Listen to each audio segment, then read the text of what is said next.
Hello, my name's Rebecca. And I'm Steven, and we are here today with a special guest. Yes, so we are with the wonderful people from Bardic Mystery Tour. Would you guys like to introduce yourselves? Yeah, so I'm Ed. I'm the DM. I run the sessions and I write them. I'm Emily. I play the sessions and I like them. And I guess I should say more. I play the Fearbold. He is not into names. He's a bass player. We're in a band. And we play rock shows and we solve mysteries. I'm Brayton. I'm also a bard. Emily didn't say that part, so I don't know how to do my line. Oh, I didn't? Yeah. But I play a character who's named Staff, but Staff is a changeling, and the rest of the band doesn't know that he's a changeling. So he is a guitar player in the band under the guise of Roger Stewart. Hi, I'm Nora. I'm playing Soft Wind in the Trees, Snowy Mountains, or just Windy for short. Windy is a tabaxi snow leopard from the high mountains. She likes the cold, and she's very curious, and she likes collecting things. And she plays the ukulele. We want to thank you guys for coming on. It has been an absolute delight talking to you thus far, and we want to thank you for dealing with all of the technical issues that you had to on your end. We love you guys for that so much. Oh yeah, we're no problem. We're excited to be here. We're really good with technology. We're like technomancers if you've played Shadowrun. Technomancer. Oh. I have not played Shadowrun. Is on my list. Shadowrun's good, but you got to be really good at looking through books to find rules that are hidden, tucked in weird places, because that was definitely written by many different people that didn't agree on how the game should run. I mean, that's what PDFs and the search function are for, right? Yeah. It might actually work better now that we have search function. I'm used to I grew up playing like just with books, so it was very difficult to find like the how to cast a magic spell in the like weapons section or whatever they did in Shadowrun. Well, to be fair, they've put out another edition since then, which is it's got to be more well organized. I heard it's hot garbage. I think they put out like I'm just that's what I heard. Yeah, no, you're probably right. I don't play it. I just heard from somebody else that does play it that it's hot garbage. Now, see, that sounds like it would be fun with all of the different rules, but I try and avoid anything that has that like heavy rules anymore. Paranoia I like because there are no rules other than whatever you want it to be. We played Paranoia back in like 2nd edition Paranoia days. That was great. I think I use a lot of random pieces of Paranoia that's my favorite game to run because it's just a lot of improv and goofiness, and I think that's just the way to do it for me. You can't be treasonous and read the rules if you don't know which rules he's using that particular session. Exactly. This sounds like our D&D session.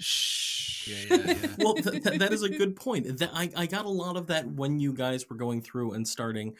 So let me ask, Ed, how much of that is improvised and how much of that is pre-planned? Because it feels like a lot of improvisation right off the top of your head. Yeah, I'm not used to planning D&D sessions, and the whole mystery writing thing is really new to me. Having to have a story that actually comes back to itself is strange. So I work really heavily on character motivations to make a story that would make sense so that the characters can actually find it out with real life deduction, and that works out for me because it means I don't have to plan anything else, and so everything else is just made up on the spot. But my new tool I've been using is whenever someone asks me a question, I make them roll a knowledge check, and then I make them decide what it is based on how well they roll, because then I don't have to do it anymore. That worked out really well with Mage Ball. Yeah. Those rules track. We tried to write out the rest of them, and it totally works. It's definitely a real game that you can actually play, and it makes sense. And we know how many people are on a team. Totally. Oh, we will definitely have to put those rules up It's 8 to Good 10 to luck. 12 to 20, right? Yeah. Well, and if- It's 5 or 7 or 13 Or you Not let me. Brayton roll a d20 and he rolls the first 20 in 4 weeks. Yeah. That's right. Only on the things that matter. So we've talked about a handful of different editions, games, RPGs. What RPG or edition got each of you into role-playing games and that kind of stuff? That's a cool story because I grew up with this strange mix of my parents played first edition with like people they knew, and so they had like the first edition Dungeon Master guide, but when they went to buy a player's handbook, second edition was already out, so they bought the second edition player's handbook. So I grew up on first edition Dungeon Master guide and second edition player's handbook like smashed together into one edition. So Yeah, that's weird. I have a similar story. So when my parents played, they had a Dungeon Master's Guide from first edition or something, and my brother just told me the rules when we used to play. I don't know. your brother sounds really cool. Oh, He's not that cool. these two are brothers. If you In don't case know. you didn't know. Really? We did not know. What? I didn't infer that from that story at all. They keep it real on the DL. Nobody knows. They don't sound like brothers because there were no swear words in any of those sentences.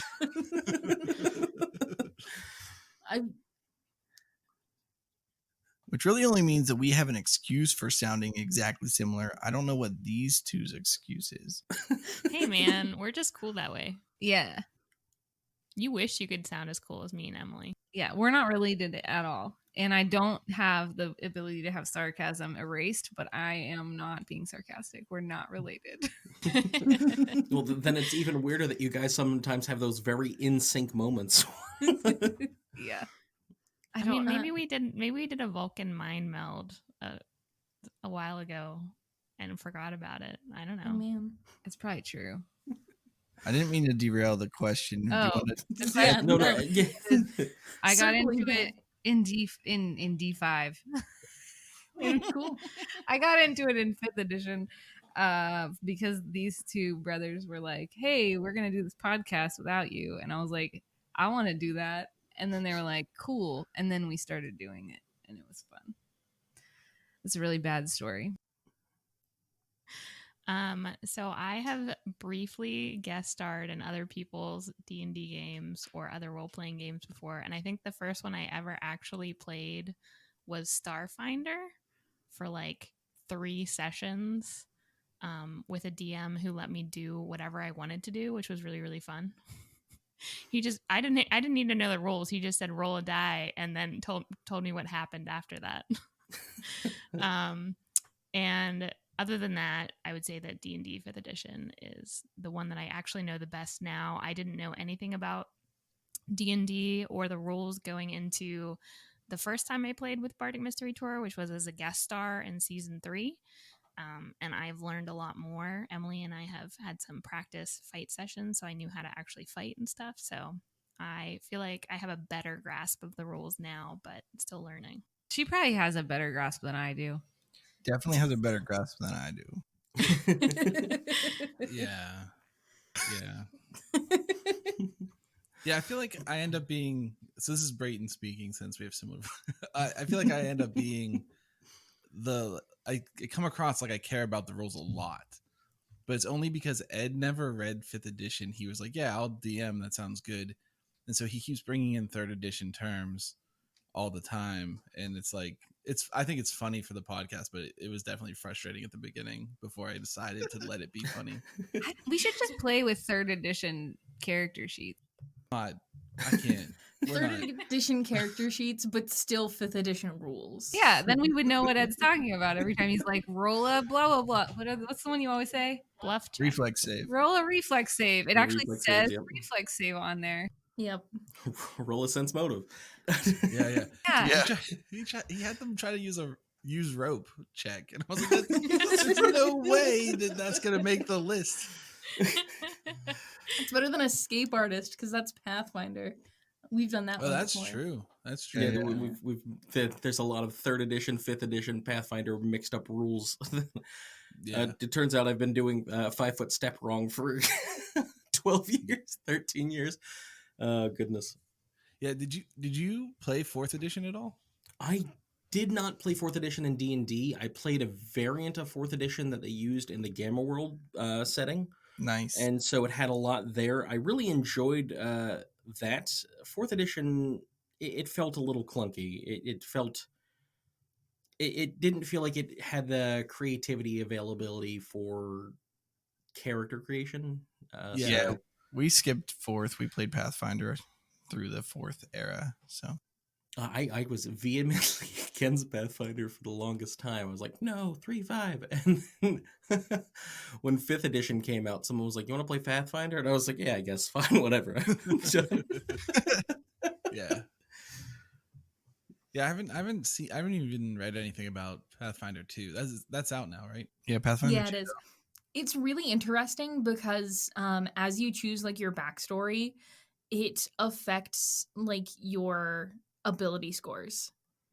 Instead of like you rolling dice, your ability scores start at like 10, and then what you choose your backstory to be affects your ability scores. It's really interesting. That makes Oh, sense That's Like- actually a super cool mechanic. Yeah. in life. I think it's a very interesting mechanic. Now, you've brought changelings into your game, which is an Eberron mechanic. Is there any other type of mechanics that you're going to be bringing in from different sources? We play a pretty huge hodgepodge of like whatever we have available. I don't want to try to like pigeonhole us, so I open it up to basically any resources people can bring to me. As long as what they bring in front of me looks pretty balanced, I'm fine with it. So, and to be honest, balance in D&D is like subjective at best when you have a free and loose DM style like I do. So, if they find something homebrew they want to do, or they want to get some weird item, we kind of try to work it into the story and make it happen. So Brayton was really into changelings. The Eberron book for 5th edition just came out not too long ago. I mean, a little bit before we started season 4, but you know, we were trying to incorporate some of that stuff in to get switch some stuff up for 4th season. So Well, I think it definitely plays well. I've been enjoying all of the different characters that Braden has had through Raj. I think it's been really fun to see all of them. How much of that was planned out ahead of time, Roger, or is that all? I'm sorry, Braden. Yeah. So the plan was to have a bunch of characters, and I think that something that Bardic Mystery Tour hasn't done a lot of in the past seasons has been focusing on nods to other mystery storytelling. So I thought that'd be a good way to throw that in. But I wanted, like, I pre-created a couple personas that haven't shown up yet, and just figured I'd wing it after that. But Roger was a last minute decision. Like, I just picked a name out of nowhere.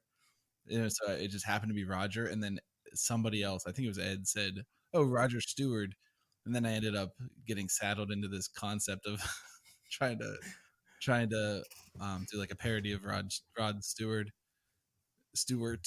and that's why it was such a bad British accent, and I felt guilty because it's almost offensively bad, almost not offensively bad because it definitely is offensive, and so that's why you can listen to the show and you'll see what happens with it. But Yes.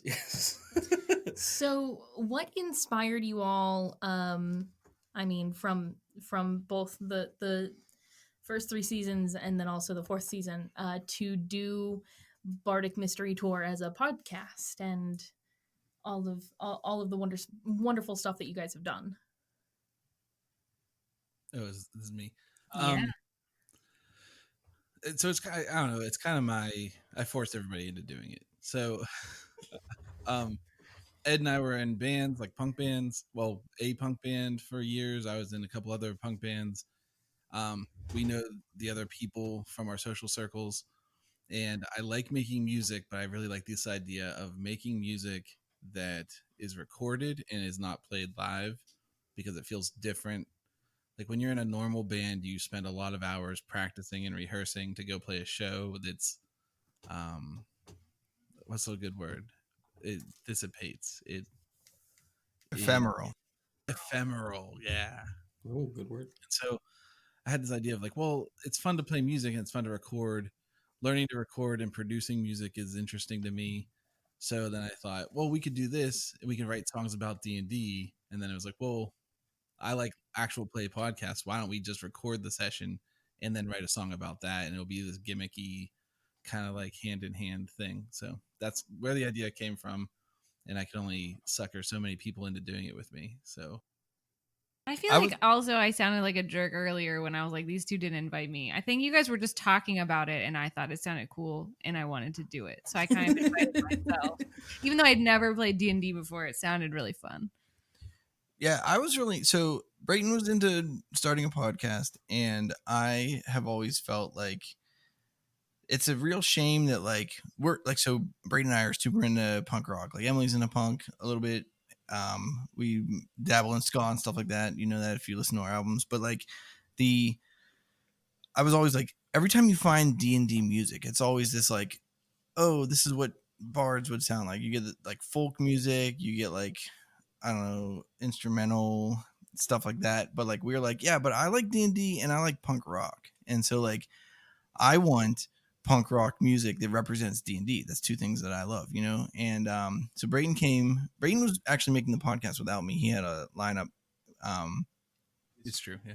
And then I was like, oh yeah, it would be super cool to write all of our D&D adventures into, you know, rock songs we can play and stuff like that. And then I think they were kind of like down to the wire, and they were like, we don't have a DM. We can't find a DM. I think they had someone lined up maybe, and they fell short or something. And I was like, all right, like I was like Brayton's childhood DM. So I was like, yeah, I'll write some adventures for you to write songs about. And then I think it was super final hour. I was like, what if they were just like Scooby-Doo mysteries that we like threw in there? He was like, if that's what you want to write, sure. Yeah. That reminded me to say this. A big important thing to me as a fan of D&D podcasts is that they take forever to develop stories. So you might spend 3 months waiting 2 weeks for an episode to come out to get another hour of story, but it might take 8 episodes to get through an arc. And so that means you've waited 2 months. Nope, that's 4 months. You've waited 4 months to get like a piece of story. So I wanted it to be like a sitcom where it's like it's prescribed. You know that it's going to be 4 episodes and that's going to be that story arc. If you miss one, who cares? Because it's so hard to catch up. Like if your friends say, "Oh, listen to podcast A, it's really good," but it's the 3rd year. So now you have how many hours of podcasting to catch up on. But I wanted ours to be like, "Oh yeah, just listen from 4 weeks ago. You know, you can catch up in 4 hours or 2 hours if you start on the current episode." Or, you know, so that was important to me. And so that's where this kind of like Scooby-Doo idea came from. Let's call it a Jabberjaw.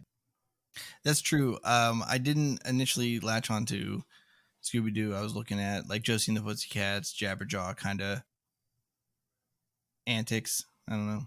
Because let's face it, Scooby doesn't have a band in it, but Jabberjaw is a band that solves mysteries to play a show. So So I think that is one of the things that I really do enjoy most about your podcast is that with the 4 episodes, you can tell that it's all one arc. They're all an hour. It makes it that much easier to get through. And I do agree that it is that much easier to just jump right in, because people have told me about other actual plays and like 4-hour sessions are just unbearable sometimes. And I think that yours is a perfect bite size, and it always leaves you wanting just a bit more, but it's just enough that you're sated as well.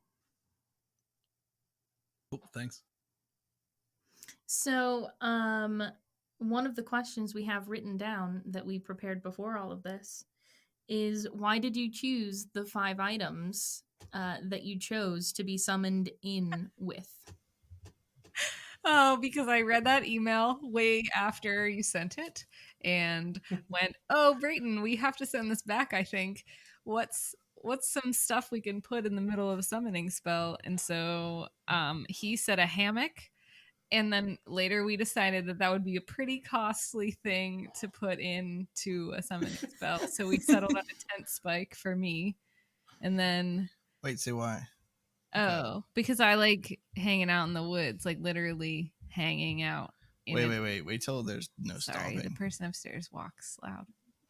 Okay. All right. What was I saying? Just start with so we chose this stuff. Oh, so we chose all this stuff on a whim, I guess, and to get my character there because he likes hanging out in the woods in a hammock. We chose a hammock, and then we scratched that idea because we decided that was too expensive to put into a summoning spell, and so we settled on a tent spike.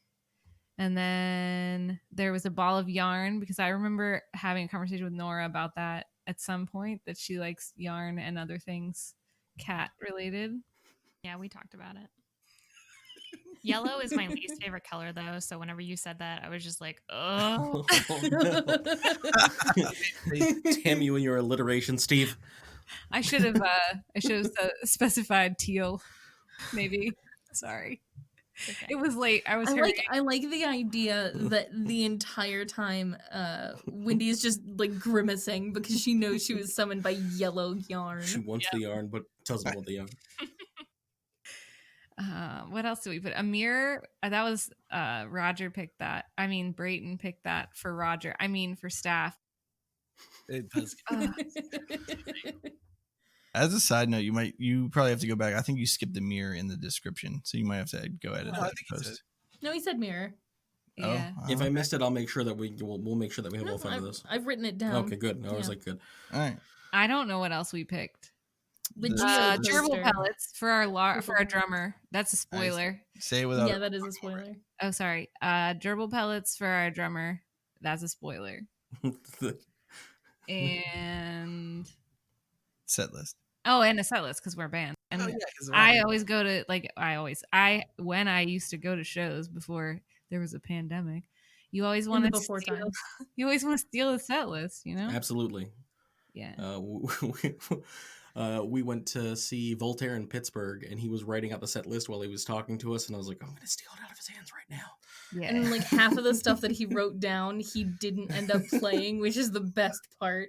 That's a good musician joke. I like that. But Brayton said it should be beer soaked, and I didn't type that in because it was late. It's that detail, and I should have specified a color. But yeah, those are the items. That's why we picked them, I guess. No one else had a say except Brayton. They asked me after the fact, and I said a dead mouse. Yeah. Instead of a ball But then yarn. Nora said a dead frog would have been better.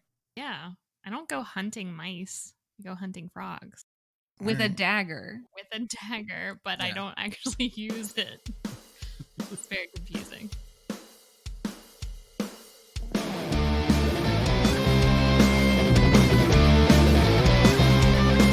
As thunder rolls across the plains, chasing a lightning flash, and nature stands in silent fear of events that soon will pass.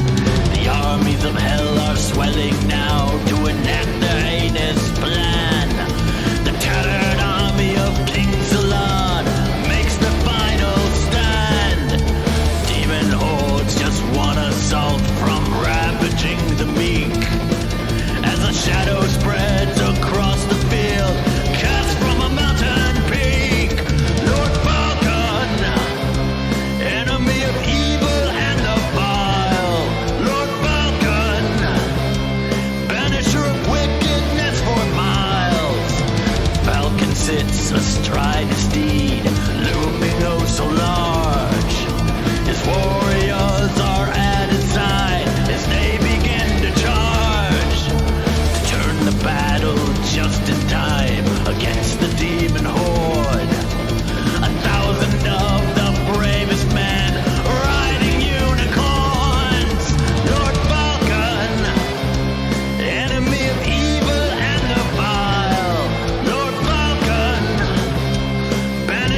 So then it was briefly spoken about being part of punk bands.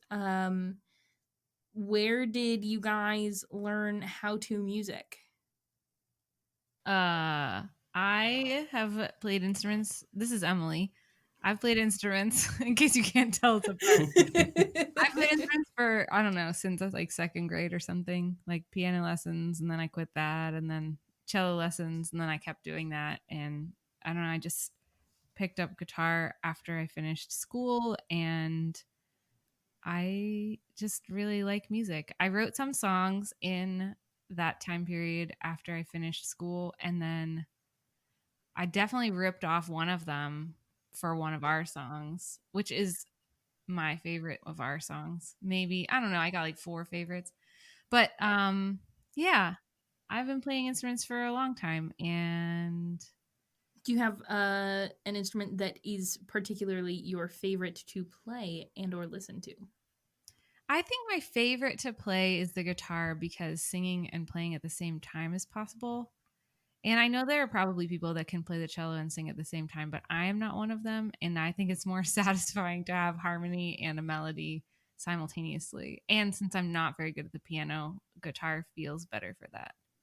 It feels like a full unit on its own. It doesn't need extra things, but it's nice to add those things. Yeah. And then I don't play the bass, but my character does. And so I've been struggling through learning how to play the bass for this character. What about the accordion? Oh, yeah. And I learned how to play the accordion, which is featured in the song Retcon, which we can totally share. And I'm not good at that either, but it's so fun. Adult choices. So with your character, I do want to ask, because I did ask Braden specifically about Raj and how much was improvised there. With you, a lot of it is forgetting names and ignoring information that's going on. Do you find that you're actively trying to avoid things going on in the campaign so that way you can be surprised? Or is it all, you've heard it, you've retained it, and then you're just reacting to that? I am really a good note taker, and I just don't take any notes. And so when I played my first character, Flo, I took really good notes, and then Sammy, Brayton, whatever, he would look over and copy all my notes and know things because he looked over my shoulder. But I knew everything, and I paid attention, and I was really careful about learning everyone's names. But in this case, I just don't take notes. And then Ed is like, here's 16 characters to try and keep straight. And I'm like, okay, good, great. There are so many that I don't even have to try to not know who these people are because I can't keep track of them without notes. So, yeah. Well, that is fantastic. I always enjoy hearing Big Guy and how he reacts to different things. And one of my favorite, I think, is the postcards. Is you have done so much with the postcards, every single of the arcs, and I absolutely love it. Yeah, my favorite one was the time, okay, this might be a spoiler, but like a back spoiler. Flo was into postcards too, because we started that for our Patreon, and they really do actually get sent home to people. And I stole a painting, and then I cut up the painting, like I made a screen print and I photographed it and cut it up into. I have seen it. It is absolutely wonderful, and it is a great little Easter egg for them. Yeah. Okay. Sorry. One of the things that we've been working on because when we had initially, like, we're going to have you guys on, I wanted to go through, and I've commissioned with an artist, and I'm working with him as we're hoping to do a postcard of you guys in Sharn as just a little homage to the whole thing. Oh, that'd be so cool. Well, we'll share it. I mean, we're going to share everything that you guys put out, just so let us know, and we'll keep looking at things. We're really bad at social media. Same. Since Nora joined. Oh, that's true. Nora saved the day. She's like good at things. She's like a real adult. I'm good at checking the boxes. Write the to-do list. Check them off. You know. That's how she made all that Girl Scout cookie money. Yeah, man. So Nora, I'm sorry. Yeah. So Nora, musically, how do? Well, I also grew up in a very musical family. I took piano lessons at a very young age, and my grandma made me cry so bad that I stopped. And then I took up the flute for a year, and I hated that, so I stopped doing that. But I've always been a singer. I've always liked singing. I've been in a lot of choirs. So in high school, I did like a madrigal and a passion play. And then in college, I was part of at least 3 different choirs, including a traveling choir. And after I graduated, I joined 2 local Pittsburgh choirs. So I've always really been into that. I love singing in a group, and I love singing in parts. And I don't have a lot of the musical theory and training that Brayton and Emily bring to the table. They understand a lot more of the formal stuff than I do, but I can hear a lot of things with my ear. And I can usually sing a made-up harmony to stuff. So that's the part that I really like. And I started playing the ukulele probably about a year and a half ago because I started backpacking, and I really like singing around the campfire, and I wanted to have an instrument that I could bring with me whenever I went backpacking. So that's why I picked that up. So you really lived the tragedy begets art begets tragedy. Yep. That cycle, you know? Yeah. Did you say a magical? Madrigal. That's madrigal, yeah. What's a magical? It's like a Christmas celebration. You sing Christmas songs and you dress up in outfits, like old-timey, Renaissance-y outfits. And you go to like senior homes and community centers. And it's also kind of religious. Or it's this little flower. It can be like yellow That's a or marigold. orange. Break it open to get the seeds out? Yeah. All right. I know what that is. You can plant the whole bud No, too. It's fine. that's a marigold. A madrigal is when a bunch of it's a native Mexican band. That's the mariachi. You're getting close. Yeah. I think we're talking about like the animals that have like the really long limbs. A Is that giraffe? marmot's that? Marsupial? Oh, marsupial. They give live birth to eggs. What? Wait. That's a platypus. No, that's not. Those are opposites. They're not opposites. The eggs are alive. Which came first, the marsupial or the egg? Dude, Good. Australia's fucked. I don't know. You can Steven, cut that if you want. I'm sorry. No, absolutely. We'll go through and we're not sure how we feel about swear words. I've been slowly trying to work them in and just push them as hard as I can. I feel like in OOCs, it's okay if we do. Absolutely. Our parents hate it every time we cut. My parents listen to every one of our episodes, and my mom, every time I see her, is like, "Your podcast is really cool. It'd be nice if you didn't swear so much." Yeah. It is a burden. So if you choose to be explicit, it's like a burden to make sure that you mark everything as explicit. But then I don't know. I sometimes wish that we didn't swear, but at the same time, I really like it. So I was gonna say The well placed F bomb like can make or break. I think my favorite of all of them is still Sally Shitstain. Just that's your name, and how surprised you were later on.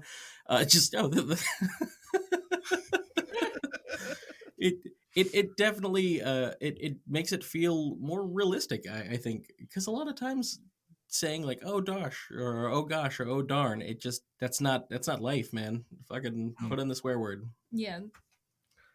We Yeah. always say we're family friendly if your family says "fuck." And mine does. We're good. Steve, you had a question for Of Nora. course, Nora. So, I apologize. I'm stuck on fuck. We've all been. Yeah, So, it happens a lot. I've noticed Wendy keeps grabbing small trinkets from different places. She was trying to track down a tabaxi. What is it? Tabard? Not tabard. What is the word? Tapestry. She was trying to track down a tabaxi tapestry initially, and then she has procured an item from the gift shop. Is that an ongoing thing with her character, or is it just random things that you wanted to bring in? Well, I'll tell you one thing I wrote on my character sheet, which is that tabaxi treasure knowledge, not things. I wrote it there as a reminder to myself so that I would remember that, and I have just not complied with it because I think it's part of my character that I like to collect things. So if the opportunity presents itself, I'm always going to pick up more trinkets, and I write them all down on my character sheet. So, I mean, she treasures the knowledge that she has the thing. Yeah. Yeah. I think that's true for a lot of people when they're playing D&D, is that you just want tchotchkes. You want little things in your inventory so you can be like, yeah, no, I've got a stuffed plush from a fantasy world. You never know when it's going to come in handy. Maybe you need a distraction. Maybe you need to like make a trade. You know, you could trade with somebody and they only like really weird things. So that's why you got so many bags. You got to carry it all. Yeah. I got a lot of shit. So one of the things that I've noticed is that this season is very 70s, 80s. It has that very mellow feel to it. Why did you choose that type of music or that style of music to represent the band? Is that how you see the band? What a question. Yeah, that's all Nora's fault. Yeah, I wrote the first 2 songs. Before she was here, we were all like 90s music. It's true. We faced a little bit of writer burnout, honestly. That it's tough. Like, we're cranking out content and it's a pretty tough schedule, and Nora's a breath of fresh air, and she saves us constantly with stuff like that. So that might just be Nora's influence. Yeah, you might have heard them say that they're all into punk rock. I'm not very punk rocky. I would actually describe myself as very like poppy and folky influenced. So I really like bluegrass.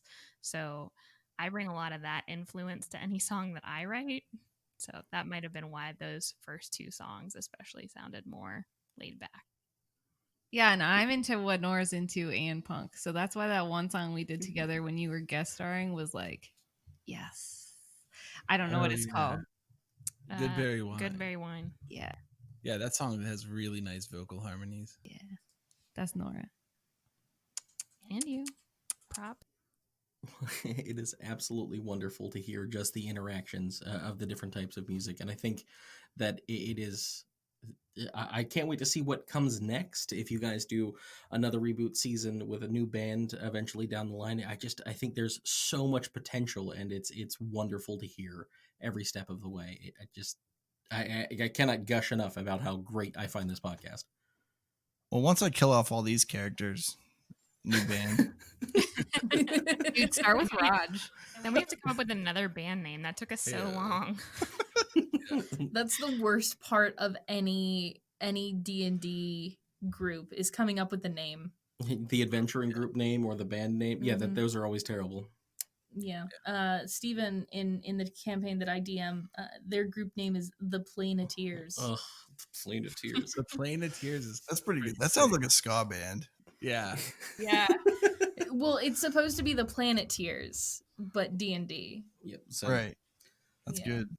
It's terrible. It's absolutely terrible. I absolutely love Dreamlancers, and I've loved some of the other bands that have come up. Death Saves, Willie and the Wild Willies. The Willies. Williamson and the Wild Willies. Yeah.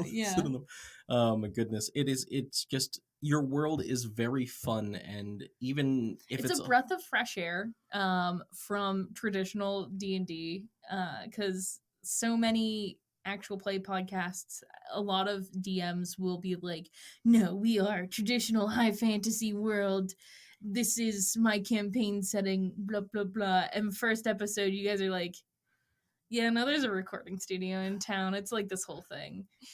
And it was Antler Mayhem starts off with a van, and it's fine.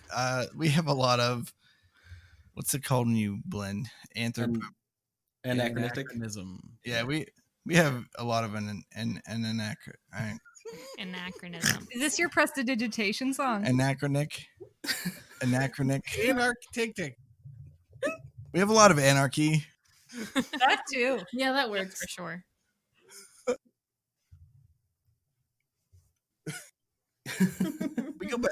We go back and forth. Sometimes there's inside plumbing, sometimes there's not. It's kind of how I feel that day. It's fluid. Yeah. But that's all right. I think that it really plays well because it's you deciding whether or not it will affect what you want. So, right now it doesn't matter. If it in later ones you're like, they don't have outdoor plumbing, you're going to have to go to the outhouse outside. Or indoor plumbing house outside. I think it feels really alive because not every aspect of the world is that same consistent homogenous nonsense. You have places that feel very different, and you can tell one town from the next, and it's just really nice. Thank you. Where can people listen to Bardic Mystery Tour and also contact you guys or stuff like that? Well, come check us out at bardicmysterytour.com. We're also on all social media and podcast outlets of your choice. Spotify, Podbean. What's the Apple one? Apple Music? iTunes. I don't know things. Apple Podcasts. Apple Podcast.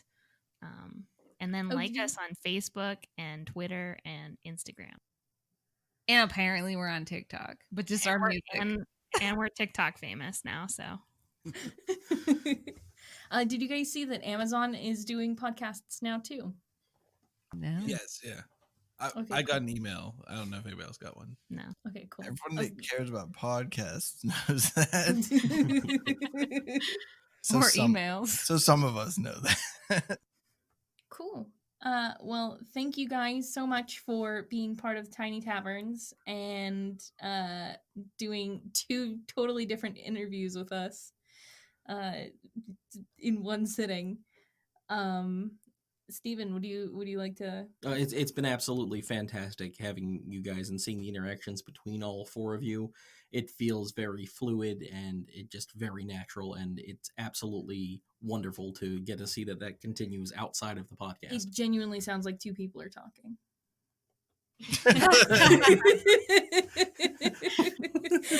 Well, based on the amount of mic trouble we had, there are 4. Well, thanks for having us. We think your podcast is awesome. I really enjoy that it's not an actual play. It's not informative. It's entertainment in world, and that's beautiful. And we think you guys are awesome, and we wish the best for you guys. So I think what you're doing is great. Well, thank you so much. We really appreciate that. I think we had a similar reaction to what you guys wanted to bring to the world, because that's what we wanted. There's not a lot of entertainment and fun inside of D&D, and we wanted to be that small bit of light. And that's why we're doing the Tiny Taverns too, is to introduce different types of music. There's actually a trio of Warforged from Eberron who produce electronic music. Yeah. And really excited about introducing that as well. Just a lot of different takes on things that I don't think people will think about generally when they think D&D. Yeah, this is really awesome. Thanks so much for having us. So, what's the song that you guys are gonna quote unquote play? It's called Retcon, and it's about how when you're playing D&D, sometimes you have to go back and be like, this is what actually happened because you didn't do it right in the story. Do you want to tell more about that, Ed? But I plan everything perfectly, and I say it right the first time. It's got a little ska feel. Well, I as a huge ska fan, I'm delighted to hear it, and hopefully all of our listeners will enjoy it as well. I think that, do we have anything else? Well, then please play us out. All right.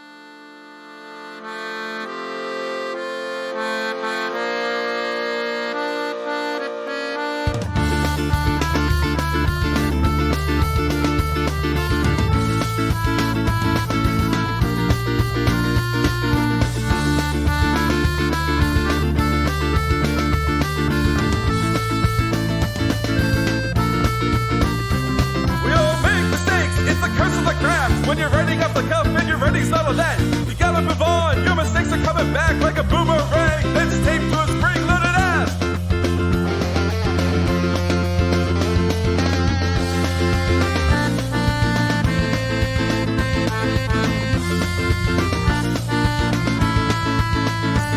Retroactive continuity, changing storylines retroactively. Retroactive continuity.